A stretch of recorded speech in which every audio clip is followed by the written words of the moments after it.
آج ہم بتائیں گے وینٹی مکسر کی مسلسل لیکیج کا کیا حل ہے اور وینٹی کی سائڈوں کو سلیکون یا سپیس سیمنٹ سے فلنگ کیسے کرنی ہے۔ سب سے پہلے جو مکسر کی لیکیج ہو رہی ہے آپ نے یہ ٹریس کر لینا ہے کہ آپ کی ٹھنڈی سائڈ سے لیکیج ہو رہی ہے یا گرم سائڈ سے، لیکن ابھی جو ہمارا یہ مکسر لیک ہو رہا ہے یہ ہمارا ٹھنڈی سائڈ سے ہو رہا ہے، رائٹ سائڈ ہے ہماری۔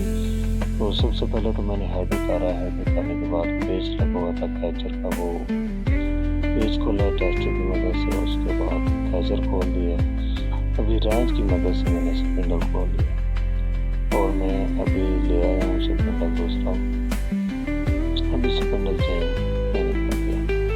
اور دوسرا یہ ٹک والا سپنڈل ہے، یعنی کہ آپ اوپر کریں گے تو اس کا پانی کھل جائے گا، آپ نیچے کریں گے تو اس کا پانی بند ہو جائے گا۔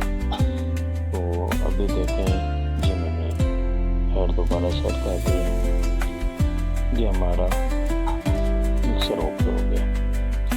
پہلی بات ہے یہ سپنڈل خراب نہیں ہوتا، یہ جو ٹک والا ہے اگر ہو جاتا ہے تو پھر اس کی ریپیئرنگ نہیں ہے، یہ چینج ہی ہوتا ہے۔ ابھی یہ ہمارا ہو گیا، ابھی آپ نے وائٹ سیمنٹ لے لینا ہے، یہ جو میں آپ کو دکھا رہا ہوں یہ فلم آپ نے کیسے لینی ہے۔ وائٹ سیمنٹ آپ نے لے لینا ہے تو اس کے اندر اس کو زیادہ نرم بھی نہیں کرنا، زیادہ سخت بھی نہیں کرنا،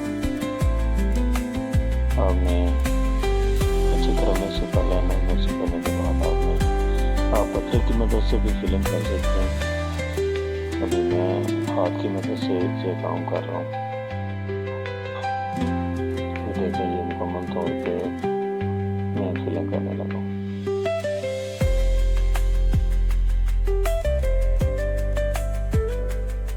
ابھی ہماری فلنگ ہو گئی ہے مکمل۔